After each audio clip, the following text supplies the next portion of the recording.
माध्यम से हमारे नेता राहुल गांधी जी और हजारों कांग्रेस के कार्यकर्ता मणिपुर से लेकर मुंबई तक की जो यात्रा हो रही है, उन यात्राओं में भी इन मुद्दों को हम उठाने का निरंतर प्रयास कर रहे हैं।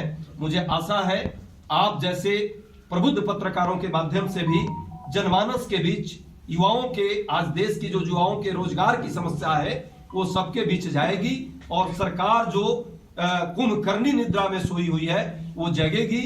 सिर्फ चुनाव और सियासत के लिए जुमले नहीं पड़ेगी, ईमानदारी से नौजवानों के समस्याओं के समाधान के लिए आगे आएगी। धन्यवाद, आभार। यदि कोई प्रश्न है तो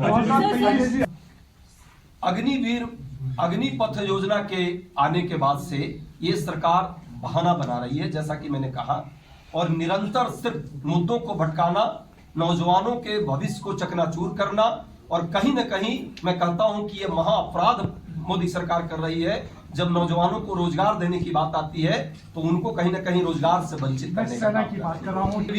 34 लाख पहले और अब 10 लाख पर यदि आया तो निश्चित तौर पे अग्नि योजना का बहाना बना करके भर्ती को कहीं न कहीं आगे बढ़ाने का काम और उसको खत्म करने का प्रयास कर रही है, जबकि सेना में भारी मात्रा में अभी भी जो है खाली पद पड़े हुए हैं।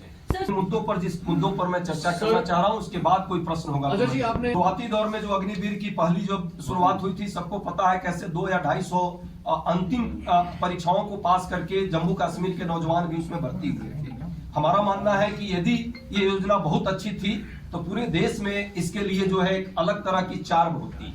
धीरे धीरे वो चार्म खत्म हो रहा है। नौजवान जो पहले अग्निवीर में जो जाना के लिए शुरुआती दौर में जो रुझान थे उनके, वो धीरे धीरे खत्म हो गया है। आपके साथी ने ये बात रखी भी, और अब धीरे धीरे वो लोग दूसरे कहीं न कहीं नौकरियों की तलाश में प्रयास कर रहे हैं। ये दर्शाता है कि भारत सरकार ने राष्ट्रीय सुरक्षा पर कहीं न कहीं कॉम्प्रोमाइज करने का प्रयास कर रही है, और जो युवा का सपना है देश सेवा का, उससे भी उसको वंचित करने का प्रयास कर रही है, जो अक्षम है। हम लोग लगातार बात करते रहे हैं। कांग्रेस पार्टी का यह मानना है कि पूर्ण शांति की ओर जम्मू कश्मीर को होना चाहिए। यदि पूर्ण शांति नहीं होगी तो विकास का जो है वो सिर्फ सपना रहेगा। विकास तभी हो सकती है जब शांति हो। इसके लिए हमने देखा है 10 साल के हमारे शासन के दौरान यहाँ पूर्ण शांति हो चुकी थी, स्थापित हो चुकी थी। सभी लोग मिलजुल करके प्रदेश के विकास और देश के विकास में अपनी भूमिका अदा कर रहे थे।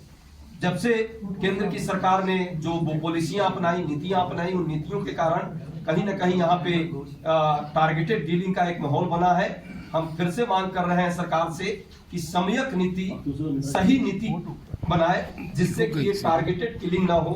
और घाटी में जो साथी काम कर रहे हैं, जो लोग ईमानदारी से मेहनत कर रहे हैं, उनकी सुरक्षा जान माल की सुनिश्चित होनी चाहिए, ताकि वो भय मुक्त होकर के काम कर सके।